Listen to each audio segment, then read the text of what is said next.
Hey everybody, welcome back to Adventures in Machine Learning. I'm your host, Ben Wilson, not joined today by Michael. He's on vacation in Japan right now, but I'm sure he'll be listening in and wishing he was part of this discussion. Now today we've got some very special guests, people that I work with, and we're going to be tying into the theme that we've been discussing over the past couple of episodes with Michael and I discussing stuff where we're going through code design and architecture, writing testable code for ML projects, and also the pursuit of simplicity in design and implementation of those projects, gathering project requirements for ML use cases. And then in our last episode that we recorded, we were talking about Heilmeyer's Catechism and about how that's used to define project requirements for complex software feature improvements and how to define projects in general like that. Hey folks, this is Charles Maxwood. I've been talking to a whole bunch of people that want to update their resume and find a better job. And I figure, well, why not just share my resume? So if you go to topenddevs.com/resume, enter your name and email address, then you'll get a copy of the resume that I use, that I've used through freelancing, through most of my career, as I've kind of refined it and tweaked it to get me the jobs that I want. Like I said, topenddevs.com/resume will get you that. And you can just kind of use the formatting. It comes in Word and Pages formats, and you can just fill it in from there. The guests today, before I introduce them, are very familiar with these topics and currently work on both sides of the house with respect to building stuff that a lot of people use, a shocking number of people use, and helping to design the product roadmap and what features need to be built. So we'd like to, ask to get them on the show to talk about how this is done at one of the largest SaaS companies out there. Yeah. So my first guest today, Corey Zumar, he's the technical lead for the ML open source software team at Databricks, and he's the lead maintainer of MLflow. Anybody that's ever interacted with MLflow on GitHub or seen notifications about that software suite has definitely heard his name. And he's also been on the show before. And we've also got Ahmed Bilal, who's the senior product manager for MLOps tooling and infrastructure at Databricks. And if you guys could both introduce yourself a little bit more than just your names and titles. Absolutely. Well, thanks for having me back, Ben. Really appreciate it. So hi, everyone. I'm Corey. As Ben said, I'm a tech lead and software engineer. I work primarily on the open source MLflow platform. Been doing this for a little over 4 years now. And man, the time has flown. It's been really fun working with an open source community. We've built up more than 500 external contributors. We have thousands of organizations using the tool.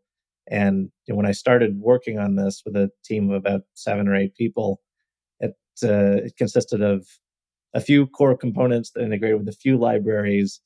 And since then, it's ballooned in a very principled way and grown quickly into 5 different components that standardize the end-to-end machine learning lifecycle, and that thousands of organizations, like I said, find extremely useful. So it's a lot of fun, and I get to work closely with Ben, get to work closely with Bilal, which is an amazing opportunity. And I look forward to doing this for a long time. Yeah, thanks, Ben, for having us. So yeah, I go by Bilal.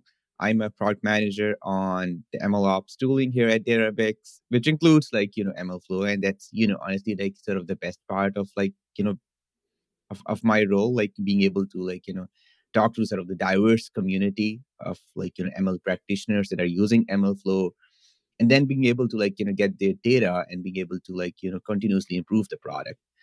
I've been doing this thing now for almost a year here at Databricks. Prior to Databricks, I was at GitHub working on GitHub Actions. And before that, I was, at Microsoft, also working, on Azure DevOps. In fact, sort of all of my career has been working with developers, building developer tools. So, that's something which I am really passionate about and excited about. And again, looking forward to sort of this conversation, Ben. Talk about moving from one rock star project to another. I mean, we use GitHub Actions pretty extensively, and that product is absolutely fantastic. And then you coming over to Databricks and working with our MLOps tooling and setting the roadmap for that. It's great. So one of the reasons that we're all chatting today here together is a big release, a big milestone that happened recently with MLflow. And I don't want to steal your thunder, Corey, but if you want to, talk about what just happened this past week. Sure. And steal away, please chime in. But really excited to announce the release of MLflow 2.0. It's been in the works now with Databricks, with other community members and other key stakeholders and maintainers for about 6 months. And we're extremely excited to present a whole host of useful features and tasteful changes and patches to the platform. So I'd like to just walk through a few of those and hopefully build up some excitement. Then I'll tell you how to get started. So first and foremost, MLflow 2.0 is an opportunity for us to introduce MLflow recipes, which was formerly MLflow pipelines. We've added several key elements to recipes, including AutoML support for hyperparameter tuning, classification model development, which is a critical ask for most of our community and users, and improved data profiling. Now, people might be asking kind of why the name change.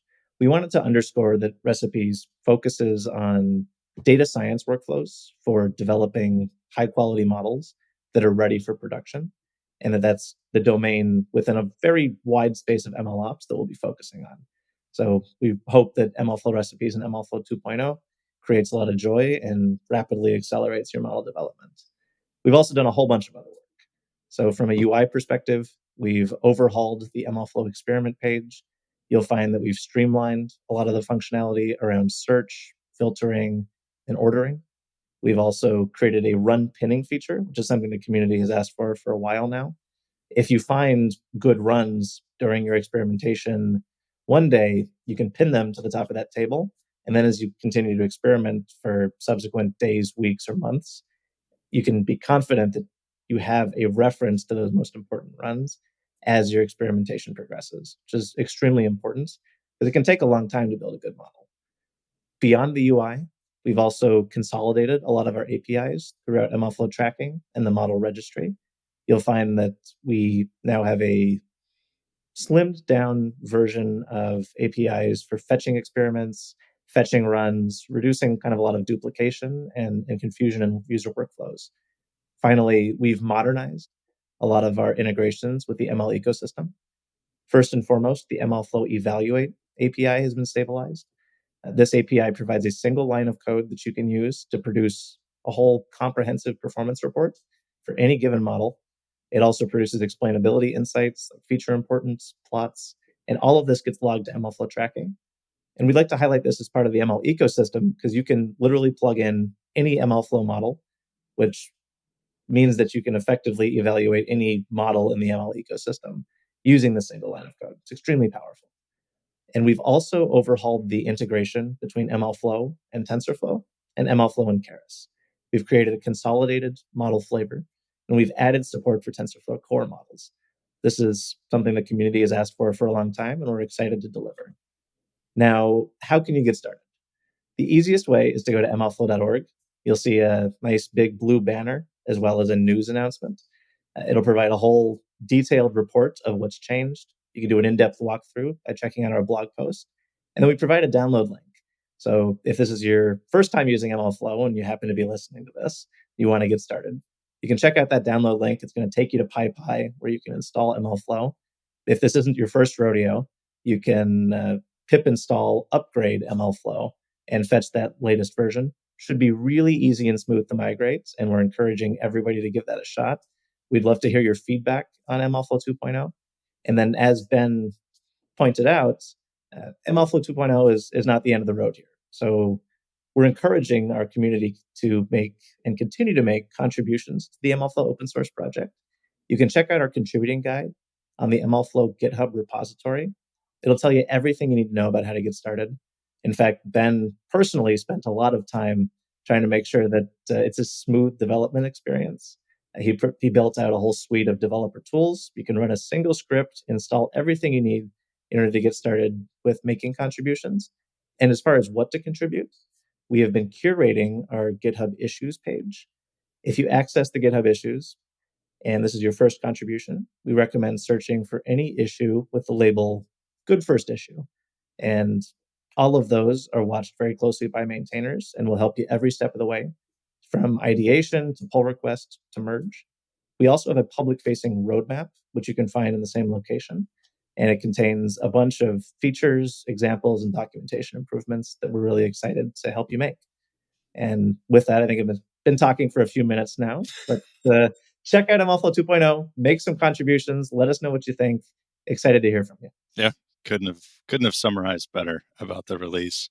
And I mean, the thing to double down on with this is, unlike a lot of the software that we talk about on this show, which is focused more on the data science community and people using applied ML to solve problems in their companies or organizations, open source software is different. And we've mentioned it on the show before about it really is that community effort. And when we're talking about a tool that's, what do we have, like 13 million downloads a month now or something? It's some astronomical number. Setting aside CI and forks and updates, that's still a ludicrous number of people are downloading this software as part of their development stack and their production stack. But with so many users and so many capable people out there who want to make a tool better, and that's the beauty of open source, is everybody can contribute. When we're talking about so many users using a tool collectively, there's a lot of ideas that get generated. A lot of people have a lot of ideas, highly opinionated ideas, when you're talking about a tool that is so central and core to somebody's livelihood. It's like, what makes their job easier every day. So, Bilal, when you're talking about looking at ideas that come from community or customers or even internally, we have a lot of ideas that come internally at Databricks for MLflow. How do you sift through all of that stuff and figure out, okay, this is the direction that we need to go in, or this is the vision that we need to adhere to? Yeah, that's a really good question, Ben. And yes, I mean, I think the community has been awesome. I mean, generating lot of ideas. I think so for us, like, a lot of this is about, like, understanding sort of what the bottleneck is for customers to sort of, like, do ML or to scale their, like, ML deployments. And so generally, the process that we have been following here at Databricks is taking a very, like, hypothesis driven, like, sort of approach. So a lot of the community and a lot of the people internally have, like, a lot of ideas on how we can go about and solve, like, a particular problem. And so we would go ahead and, like, sort of write down these hypotheses down.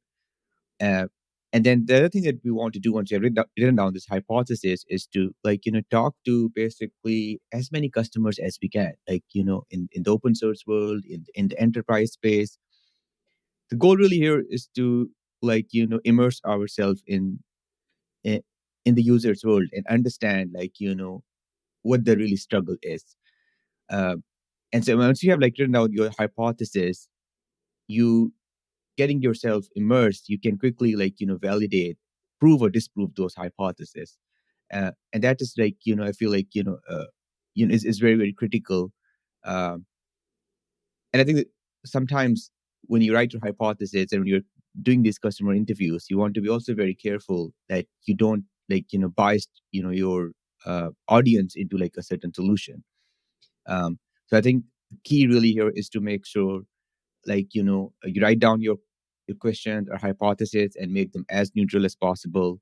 Like, whenever I and other people, like, at Databricks, like, do these customer interviews to prove or disprove this hypothesis, we always make sure, like, we bring, like, other folks with us so that, um, we do this in a very neutral environment. But so yeah, so really the first phase is, like, get more data, um, based on what the ideas of customers have been telling us, and prove and disprove those, like, hypotheses. The other thing that we do is that, once we have, like, some data points, is, like, you really to prioritize those. And again, there are a lot of, like, frameworks out there, but, we just ask, like, very simple questions. Is this, like, really solving a specific pain point? Is this like, helping sort of our target, user base? The numbers adds up. Like, if we do this thing, would we see like, sort of like, like, adoption?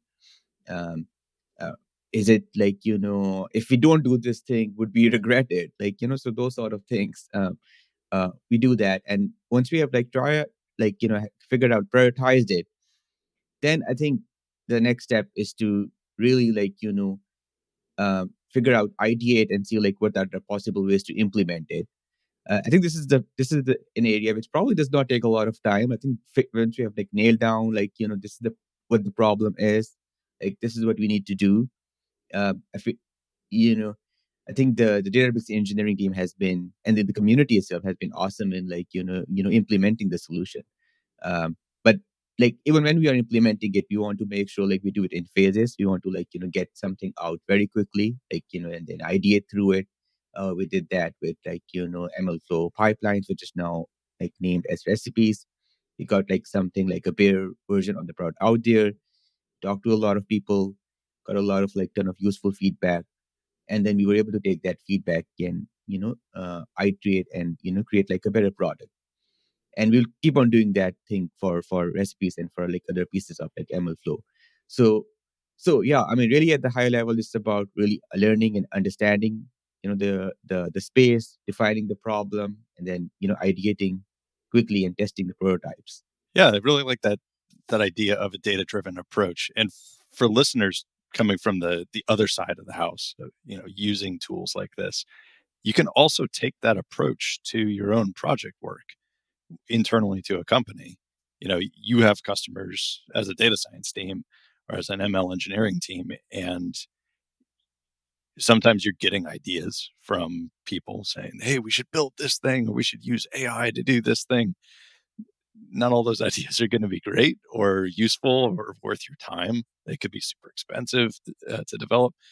But listening to people talking about what are their pain points and then converting those generalized ideas into testable hypotheses, where you could say, let's do a really quick, simple experiment here and see, does this actually do what we think it's going to do, instead of dumping tons of resources at something which is an unknown quantity.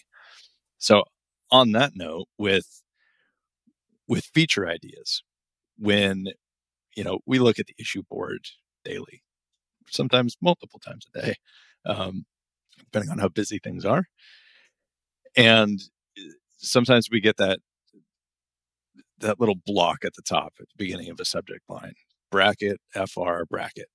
And sometimes that's delightful to see. You're like, oh, this is going to be cool. Somebody's got this great idea. And sometimes it's something that you're going to have to spend a little bit of time responding to and really thinking through. So the one way that I think of feature request ideas, or ideas that come from a community or users, is it's like people trying to describe their favorite meal. So you can get that request or description of a favorite meal of somebody saying, yeah, I like pizza. If I had an ideal dinner, it would be a pizza. And then another person who's describing that exact same thing, they could say, well, I want this natural wood-fired pizza that comes from Una Pizza Napolitana in New York, just before the dinner rush on a Thursday night. That's when the cooks are least busy, and the farm delivers all the fresh produce 2 hours before. So I know that's like the perfect meal. So you get this overly specific thing that's just for that one person versus that generalized description of something. So how do you navigate that, Corey, when you're looking at those two different aspects, and what's your ideal state at the end? It's a wonderful question. And I think Bilal kind of laid out the reverse pattern in terms of ideating on a new feature from first principles. Like, before you have a feature, you have hypotheses, and you go and you test those hypotheses, you iterate on them, you move forward that way. I think when you're managing a community and you're looking at feature requests, you have to go through the reverse process. You have to work with that person who filed the feature request And you have to spend some time, like you said, and sit down yourself and think about what were the set of hypotheses or the set of principles that led this person to developing this feature request, or in some cases, to leaning in and already writing code. And you have to, at some point, peel back the layers of that onion in order to understand whether, and often there are, some nuggets of generalized benefit for an entire community in what might otherwise look like some really specific piece of functionality for somebody's use case. And I think oftentimes our community members are very receptive to that process. I'll typically start by asking a few probing questions after feeling like I have an understanding of what the particular feature is that try to move in that direction. And usually there's some back and forth over a period of days or even weeks until we can identify that common layer upon which to build. And I think it leads to some pretty good results. I would imagine that a lot of our contributors aren't always thinking about it from a perspective of, hey, I want to make this contribution. What are my hypotheses that my contribution is addressing in a particular way? But after these discussions, oftentimes I find that the dialogue has moved successfully in that direction. That we're talking more about users and general workflows and principles for a large community, and that's really great. And I think we've had a lot of success with it. Ben, I'd be curious to hear more about your experience in that regard. Yeah, I was going to make a anecdotal comment about observations that I've made from seeing you interact with certain community members over a period of time. Because you can search in GitHub, of course, of like contributions by a particular user over time, and then you see like, oh, this person's really good with their commits. I just reviewed a PR that they filed because they filed an issue for a feature request that was really well done, and then they select the box saying, yeah, I'd be willing to contribute this. I'm like, sweet. Look at, it's the easiest one to reply to in an issue. It's like, looking forward to your PR. Thank you so much. And then you look at the PR and you're like, there's no way that, you look the person up stealthily. You're like, where does this person work? Like, they don't work for a SaaS company. They work for they're using this tool and they're not reselling it or anything like that. Like, there's no way that this company needs this feature that they just implemented, or this portion of this that they just implemented. This person went out of their way without any feedback from maintainers and built it anyway. And whenever I see that, I'm like, where did that altruism come from? And you look back through the history of somebody's commits, and a lot of times you see you interacting with them of like describing the process that you just described of like, hey, let's generalize this. Let's make it good for this tool. So my big question to both of you is, do you think that the principle of open source software development adds an aspect of altruism amongst an entire industry?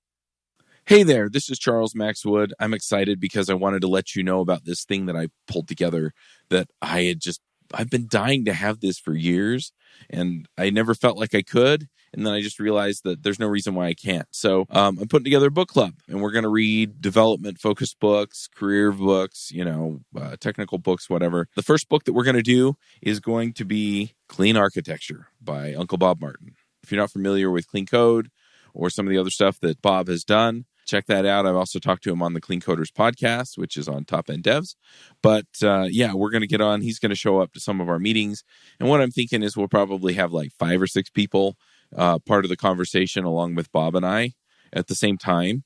And we'll just, so somebody can come on, they can ask their question, and then we'll just rotate people through. So we'll mute one person, unmute another person when it's their turn to come on and be part of the discussion. So we'll do that for like an hour, hour and a half. And then the other part of it that I'm putting together is just kind of a meet and greet gather area on GatherTown. And so after the meetup and the call, what we'll do is we'll all go over to GatherTown, and you can just log in, walk up to a group and have a conversation. And that way we can all kind of get to know each other and make friends and get to know people across the world. One thing that I'm finding is that, the meetups are starting to come back, but a lot of people don't have the opportunity to go to a meetup. And I really want to meet you guys and talk to you. So we're going to put all that together. It'll all be part of that book club. You can go to topenddevs.com/book club to be part of it. and I'm looking forward to seeing you there. The first book club meeting will be in December, the beginning of December. We're starting the first week of December. And you'll also be part of the conversation about which book we do next. I have one in mind, but I want to see where everybody's at. So there you go.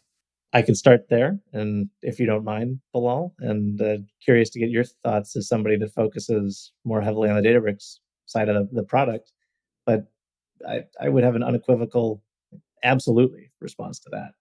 That it's, I think, a lot of times easier for an organization to try to develop a solution that meets their requirements in the moment. And maybe sometimes there's some foresight that thinks about what are our requirements going to be in a year or two. That is more common in larger organizations. But I think smaller, more nimble teams that just need to solve a problem design very specific tooling for very specific problems. And it takes a lot of effort to go through that process of first principles, hypotheses, and testing and iteration to arrive at something more general that candidly a lot of individual organizations, if they're just trying to build something that solves a very niche problem, probably don't need to go through. That's not their mission. However, we noticed that, and this was kind of the motivation for MLflow in general, that a lot of organizations don't always get that right for themselves the first time, or they're often better served by not doing any building at all and using things that people have carefully crafted, like MLflow, to solve their problems.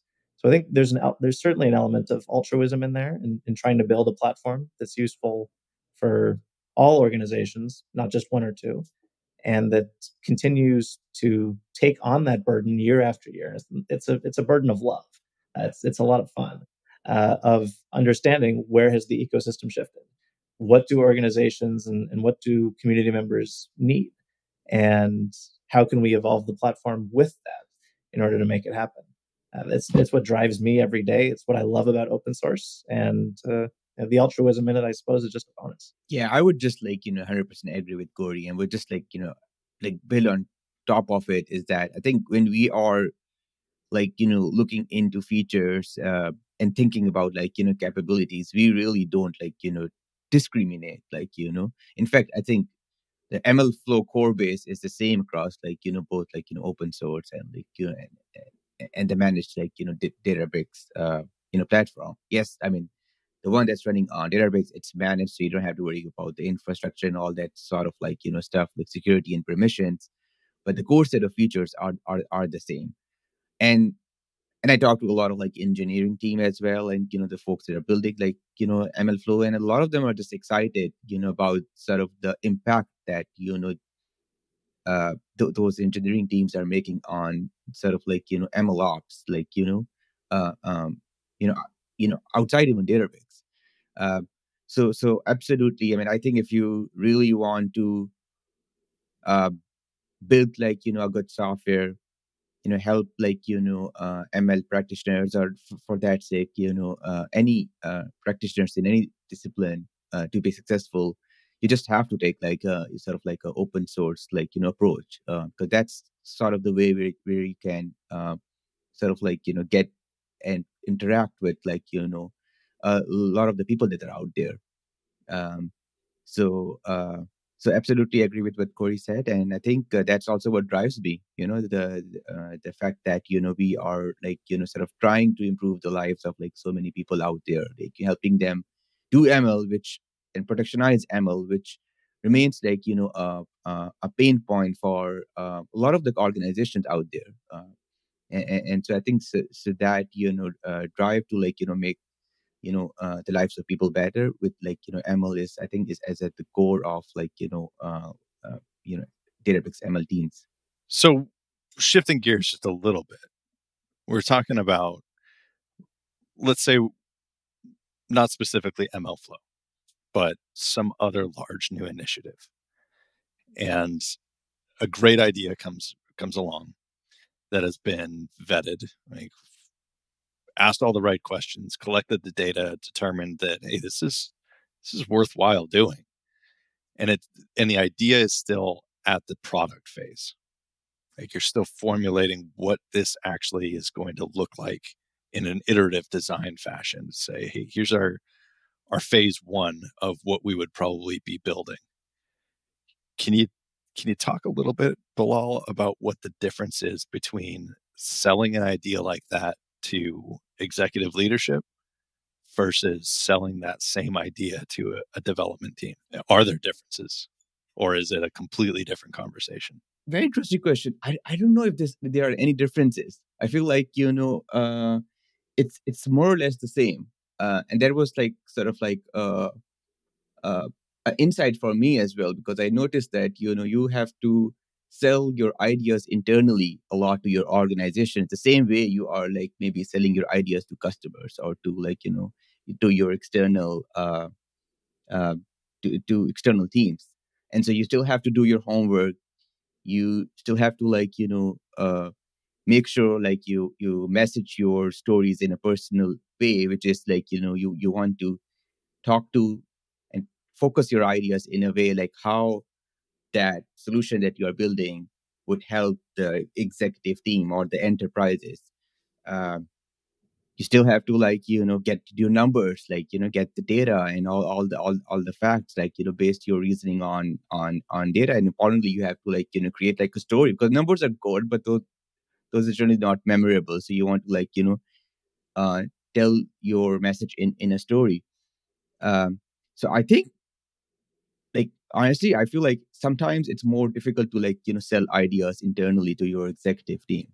And so I mean, the thing that I've learned is that you just want to like go with that framing that you have to sell it and you have to do your homework and you have to approach it in a way that people will not buy your ideas like instantaneously. You have to like work hard to be able to convince them. Um so yeah, that's kind of like my take on it. I'd love to get Corey's and even like Ben take, like you guys have been also like in a similar boat, so we'll have to like understand like what have you seen and what have your experience been at. Definitely. One additional bit of color that I think I'd like to add here that might draw a distinction between selling to developers and selling to executives. So I think in some cases they're very aligned, can be time scale. So I think that a lot of times developers are looking for a tool that will meet their needs somewhat quickly. Which is understandable. There are parts of organizations or projects that are blocked on something. Oftentimes they come to us because things aren't going well. They have a pattern of use, they have a tool set, and it's just not working out for them. And their executives or their sort of academic research partners, whoever they're working with, are pushing for some solution by some deadline. We all want to get that paper published. We all want to ship that product. So whereas executives, they often have the luxury of thinking about how does a platform unfold over a period of many months or even years. Obviously, there's still a bias towards execution and making sure that we get useful products in the hands of customers and users quickly. But I think that sometimes trying to sell a vision, trying to sell something that is the first critical step of 3 or 4 steps directly to developers is tricky. Uh, it it's hard. You have to provide a lot of enticing capabilities right out of the gate to get people to bite, even if the ultimate goal is to build towards something that might look a whole lot larger or even look somewhat different over a 1 or 2 year time scale. So I think that part of it's tricky. Yeah, and the only other thing that I would add from looking at it from both sides, not from the executive side, but from the side of customers looking at a potential product versus because that's what I used to do at Databricks, is interact with customers all day, every day, and I would hear their opinions of Databricks products that were being built or open source packages that Databricks contributes to, and usually it's delight. People are like, "Oh, this is amazing! I hope that the next phase of this is going to be X." We're like, "Yeah, I'll let the product team know. It's awesome that you enjoy this so much." And when you hear from that perspective at first, you think, I wonder, like, I heard this request from 6 different customers, like they all want this thing, and I didn't lead them down that questioning path. Is this something that was so like obvious that should have been developed, But then you talk to 4 other customers and they're like, yeah, we don't care at all about that, or we don't need that. We need this other thing. And you start getting this, this understanding of like, oh yeah, like product's got a really hard job, like trying to figure out what to build here. I feel for them. And then after working with engineering, seeing it from the other side, it's not what you assume of like, oh, maybe the engineer said that this is complicated. We don't want to build that, or, we don't think that's important. I've never really seen that, or even an attitude at all in engineering of like, oh, we don't want to build that. It seems like the TLs, technical leads, in teams they're more like stagecoach drivers trying to hold back an excited team of horses. Like everybody just wants to build cool stuff. And it's more from the management side, it's more like, hey, we just need to focus them on things, because if we said, hey, build whatever you want, then so many things would get built, probably not in a way that meets all of the customer requirements, but everybody's so eager to build in engineering and Databricks. It's very interesting climate. Yeah, I think the other thing, and I might have like a little bit misinterpreted your question, but it's like, adding to what you just said is like, one thing I noticed is like, with developers, and like, with selling your idea to development team, you have to also like, just tell them like, like just walk through what the product is doing. Like, as compared to like with executives, you have to maybe a little bit tell them like, what the value prop is. So developers really appreciate like, how the product under the hood, like, looks like, without like, you don't have to try too hard to sell the sort of the unique selling proposition. They will like themselves figure it out. Like, once they understand like how the product is working. So what versus with like, enterprises, you have to like clearly and very delineate like, this is the USP this is the value prop is. And so that's something which I've like, figured out, like, when talking to developers with respect to like, the enterprise executives. Have you ever wished that you had a group of people that were just as passionate about writing code as you are? I know I did. I did that for most of my career. I'd go to the meetups. I'd try and create other opportunities. And it was just really hard, right? The meetups, I got some of that, but they were only like once or twice a month. And it was just really hard to find that group of people that I connected with and really wanted to, talk about code a lot, right? I mean, I love writing code. I think it's the best. And so I've decided to create this community and create it a worldwide community that we can all jump in and do it. So we're going to have 2 workshops every week. One of those or 2 of those every month are going to be Q&A calls, right? Where you can get on, you can ask me or me and another expert questions. The rest of them are going to be focused on different aspects of career or programming or things like that, right? So it'll go anywhere from like deployments and containers all the way up to managing your 401k and negotiating your benefits package. We'll cover all of it, okay? And then we're also going to have meetups every month for your particular technology area. So we have shows about JavaScript, React, Angular, Vue, and so on. We're going to have meetups for all of those things. I'm going to revive the freelancer show. We'll have one about that, right? So you can get started freelancing or continue freelancing if that's where you're at. And I'm working on finding authors who can actually do weekly video tutorials on something for 10 minutes that's related, again, to those technology areas so that you can stay current and keep growing. So if you're interested, go to topenddevs.com/sign up and you can get in right now for $39. When we're done, that price is going to go up to $75. And the $39 price gets you access to 2 calls per week. The full price at $150, which is going to be $75 over the next few weeks, that price is going to get you access to all of the calls and all of the tutorials and everything else that we put out from Top End Devs, along with member pricing for our remote conferences that are coming up next year. So go check it out, topenddevs.com/sign up. So to follow on this theme is probably our last little discussion point that I was really curious about. When building large features. So let's say we sell the dev team on something, we sell executives on something internally at Databricks, and everybody's all set with this vision. Like, hey, this is this is a 2-year roadmap item that we're going all in. We're creating epics up, within epics of here's the development process of this. How do you go about from the engineering side, Corey, breaking that up, chunking that work up, and working with product to make sure that you're releasing just enough at just the right time to do that hypothesis testing, data collection, and then pivoting if needed?